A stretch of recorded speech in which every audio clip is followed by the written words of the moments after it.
this decision to come out of the closet. Yeah. The general thinking at that time is, hey, you're doing a show, you're dating guys.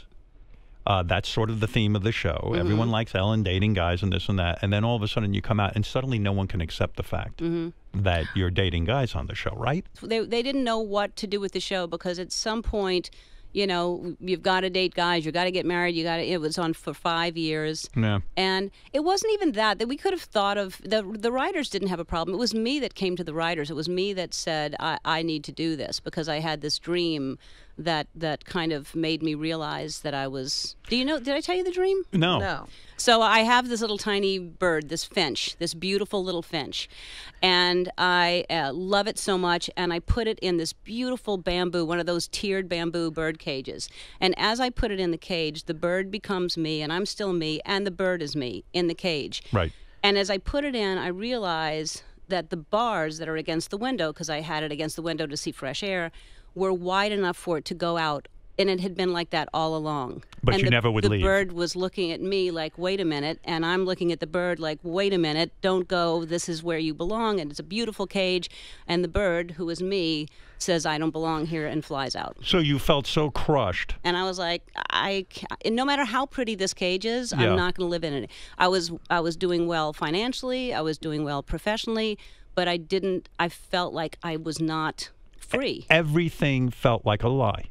And I had so much shame attached to it too. You don't realize how much shame there is because society makes you feel like anytime you can't say, like when people would say, "Who cares? You don't have to tell everybody. It's it's nobody's business."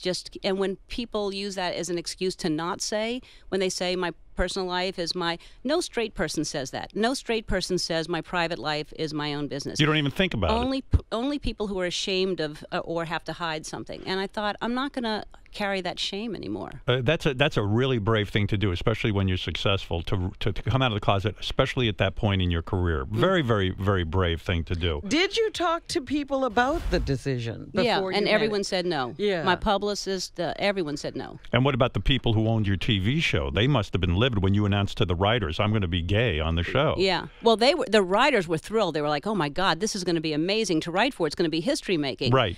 And because I thought, well, if I'm going to come out, I'm not going to just come out.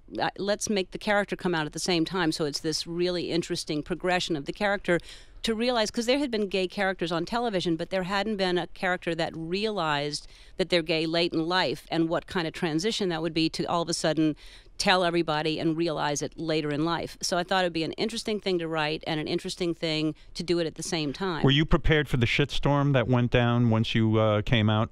I mean, did you think it mattered that much? No, I thought, is it going to be that much of a shock? That scumbag Jerry Falwell comes out, starts screaming about Ellen DeGeneres. I mean, all hell breaks loose. Your gay friends told you not to do it. Everyone said, I told you, so don't do it. Did you have a nervous breakdown at all? Did you just go berserk?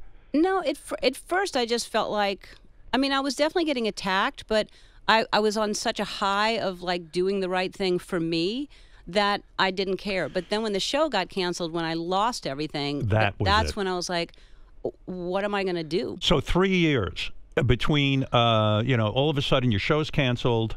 You feel, I guess, like, yeah, I did the right thing for me, but maybe I made a huge mistake. You don't know. Wasn't there another TV show proposed right away for? Yeah, I tried another show, but that was after 3 years of it. Oh, was it? Do your agents start abandoning you? Do you get abandoned by your? Yeah, I didn't have agents. I didn't have anybody. You mean they wouldn't touch you anymore? Yeah. Do you ever look towards those particular people and go, "Fuck you, ha ha ha"? Do you ever do that? No, I think in the beginning of coming back, I felt like that, but now I feel complete understanding. The business is business, and we know that. We know that we're only as popular as the money we make for them. Yeah, but come on, could you, if you were in their shoes, could you dump someone whose career was all right, taking a bit of a dip now, but maybe is going to come back?